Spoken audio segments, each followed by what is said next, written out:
જો નવરાત્રી પહેલા આ વિડીયો તમારા સુધી આવ્યો છે તો આ વિડીયોને જોવાનું ભૂલશો નહીં, કેમ કે આ વિડીયો આ તમારા માટે જ છે. નવરાત્રિની ઉપાસના બધા જ ભક્તો ગરબા રમીને તો કરીએ જ છીએ, પણ શું આ નવરાત્રિમાં આપણે માતાજીની ઉપાસના યજ્ઞ કરીને, હોમ હવન કરીને અથવા તો અભિષેક કરીને તમે ક્યારેય કરી છે? કેમ કે ચંડી પાઠ એ સ્વયં સિદ્ધ પાઠ છે. એ કરવાથી જીવનમાં આવતી દરેક મુશ્કેલીઓમાંથી દૂર થવાય છે.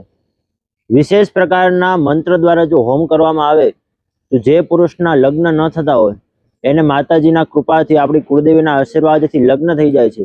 જેને માનસિક ચિંતા હોય તો એ દૂર થાય છે. જેને આર્થિક ધનની ચિંતા હોય એ પણ દૂર થાય છે અને માતાજીના આશીર્વાદને પ્રાપ્ત થાય છે.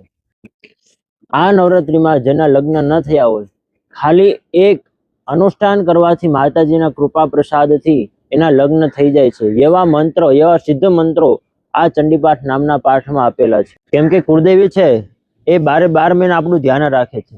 તો આપણે એક સંતાન પ્રત્યે ફરજ છે કે આપણે પણ વર્ષમાં એકવાર નવરાત્રિના 9 દિવસોમાં કોઈ એક દિવસ માતાજીનો યજ્ઞ કરીએ, માતાજીનો હોમ કરીએ, માતાજીનો હવન કરીએ, માતાજી પ્રસન્ન થાય એવા કંઈક કર્મ કરીએ.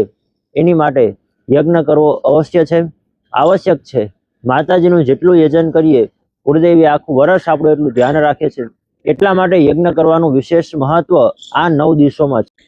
જો આ નવરાત્રિના 9 દિવસોમાં તમે પણ તમારી કુળદેવીનો યજ્ઞ કરવા માંગતા હોય, હોમ હવન કરવા માંગતા હોય અથવા તો વિશેષ પ્રકારની પૂજા કરવા માંગતા હોય તો તમે અમારી સાથે જોડાઈ શકો છો અને યજ્ઞ કરાવી શકો છો.